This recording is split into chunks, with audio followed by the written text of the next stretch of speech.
श्री शिवाय नमस्तुभ्यं। हर हर महादेव। जय भोलेनाथ की आप सभी भक्तजनों का अभिनंदन करती हूँ अपने YouTube चैनल पर। तो दोस्तों, आज हम शिव महापुराण की कथा में सुनेंगे ब्रह्मा जी की आज्ञा से दक्ष द्वारा मैथिली सृष्टि का आरंभ, अपने पुत्र हर्षो और शबलासुरों को निर्वृति मार्ग में भेजने के कारण दक्ष का नारद को श्राप देना। तो चलिए इस कथा का रसपान करते हैं। एक बार प्रेम से बोले शंकर भगवान की जय। ब्रह्मा जी कहते हैं कि नारद, प्रजापति दक्ष अपने आश्रम पर जाकर मेरी आज्ञा पा हर्ष भरे मन से नाना प्रकार की मानसिक सृष्टि करने लगे। उस प्रजा सृष्टि को बढ़ती हुई ना देख प्रजापति दक्ष ने अपने पिता मुझ ब्रह्मा से कहा। दक्ष बोले, हे ब्राह्मण तात प्रजानाथ, प्रजा बढ़ नहीं रही है। हे प्रभु, मैंने जितने जीवों की सृष्टि की थी वे सब उतने ही रह गए हैं। प्रजानाथ, मैं क्या करूं? जिस उपाय से ये जीव अपने आप बढ़ने लगे वह मुझे बताइए, तदनुसार मैं प्रजा की सृष्टि करूंगा, इससे संशय नहीं है। ब्रह्मा जी ने कहा, तात प्रजापति दक्ष, मेरी उत्तम बात सुनो और उसके अनुसार कार्य करो। सुरश्रेष्ठ भगवान शिव तुम्हारा कल्याण करेंगे। प्रजेश प्रजापति पंचजन वीरण की जो परम सुंदरी पुत्री अस्कनी है उस तुम्हें पत्नी के रूप में ग्रहण करो। स्त्री के साथ मैथुन धर्म का आश्रय ले तुम पुनः इस प्रजा सर्ग को बढ़ाओ। अस्कनी जैसी कामनी के गर्भ से तुम बहुत सी संतानें उत्पन्न कर सकोगे। तदंतर मैथुन धर्म से प्रजा की उत्पत्ति करने के उद्देश्य से प्रजापति दक्ष ने मेरी आज्ञा के अनुसार वीरण प्रजापति की पुत्री के साथ विवाह किया।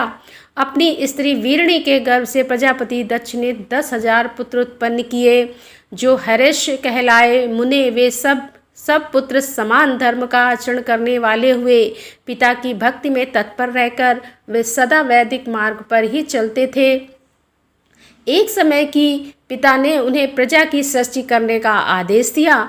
तब वे सभी दाक्षायण नामधारी पुत्र सृष्टि के उद्देश्य से तपस्या करने के लिए पश्चिम दिशा की ओर गए। वहाँ नारायण सर नामक परम पावन तीर्थ है, जहाँ दिव्य सिंधु नद और समुद्र का संगम हुआ है। उस तीर्थ जल का ही निकट से स्पर्श करता हुआ उनका अंतःकरण शुद्ध एवं ज्ञान से संपन्न हो गया। उनकी आंतरिक मल राशि धुल गई और वे परम हंस धर्म में स्थित हो गए। दक्ष के वे सभी पुत्र पिता के आदेश में बंधे हुए थे, अतः मन को सुस्थिर करके प्रजा की वृद्धि के लिए वहाँ तप करने लगे। वे सभी सत्पुरुषों में श्रेष्ठ थे। नारद, जब तुम्हें पता लगा कि हर्षगण सृष्टि के लिए तपस्या कर रहे हैं, तब भगवान लक्ष्मीपति के हार्दिक अभिप्राय को जानकर तुम स्वयं उनके पास गए और आदर पूर्वक यूँ बोले, दक्ष पुत्र हर्षगण, तुम लोग पृथ्वी का अंत देखे बिना सृष्टि रचना करने के लिए कैसे उद्यत हो गए? ब्रह्मा जी कहते हैं कि नारद, हर्षो आलस से दूर रहने वाले थे और जन्म काल से ही बड़े बुद्धिमान थे। वे सब के सब तुम्हारा उपयुक्त कथन सुनकर स्वयं पर विचार करने लगे। उन्होंने यह विचार किया कि जो उत्तम शास्त्र रूपी पिता के निर्वित परक आदेश को नहीं समझता, वह केवल रज आदि गुणों पर विश्वास करने वाला पुरुष सृष्टि निर्माण का कार्य कैसे आरंभ कर सकता है। ऐसा निश्चय करके वे उत्तम बुद्धि वाले एक चित वाले दक्ष कुमार नारद को प्रणाम कर उनकी परिक्रमा करके ऐसे पथ पर चले गए जहाँ जाकर कोई वापस नहीं लौटता। नारद, तुम भगवान शंकर के मन हो और मुने तुम समस्त लोकों में अकेले विचरा करते हो। तुम्हारे मन में कोई विकार नहीं है, क्योंकि तुम सदा महेश्वर की मनोवृत्ति के अनुसार ही कार्य करते हो। जब बहुत समय बीत गया तब मेरे पुत्र प्रजापति दक्ष को यह पता लगा कि मेरे सभी पुत्र नारद से शिक्षा पाकर नष्ट हो गए, मेरे हाथ से निकल गए। इससे उन्हें बड़ा दुख हुआ। वे बार बार कहने लगे कि उत्तम संतानों का पिता होना शोक का ही स्थान है, क्योंकि श्रेष्ठ पुत्रों के बिछुड़ जाने से पिता को बड़ा कष्ट होता है। शिव की माया से मोहित होने से दक्ष को पुत्र वियोग के कारण बहुत शोक होने लगा। तब मैंने आकर अपने बेटे दक्ष को बड़े प्रेम से समझाया और सांत्वना दी। दैव का विधान प्रबल होता है इत्यादि बातें बताकर उनके मन को शांत किया। मेरी सांत्वना देने पर दक्ष पुनः पंचकन्या अक्सनी के गर्भ से शवलाश नाम के एक सहस्त्र पुत्र उत्पन्न किए। पिता का आदेश पाकर वे पुत्र भी प्रजा सृष्टि के लिए दृढ़तापूर्वक प्रतिज्ञा पालन का नियम ले उसी स्थान पर गए जहां उनके सिद्धि को प्राप्त हुए बड़े भाई गए थे।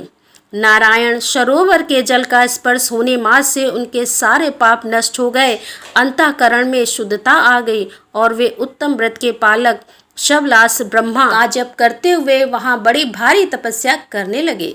उन्हें प्रजा सृष्टि के लिए उद्धत जान तुम पुनः पहले की ही भांति ईश्वरी गति का स्मरण करते हुए उनके पास गए और वही बात कहने लगे जो उनके भाइयों से पहले कह चुके थे। हे मुने, तुम्हारा दर्शन अमोघ है, इसीलिए तुमने उनको भी भाइयों का ही मार्ग दिखाया है। अतः वे भाइयों के ही पद पर उदर गति को प्राप्त हुए।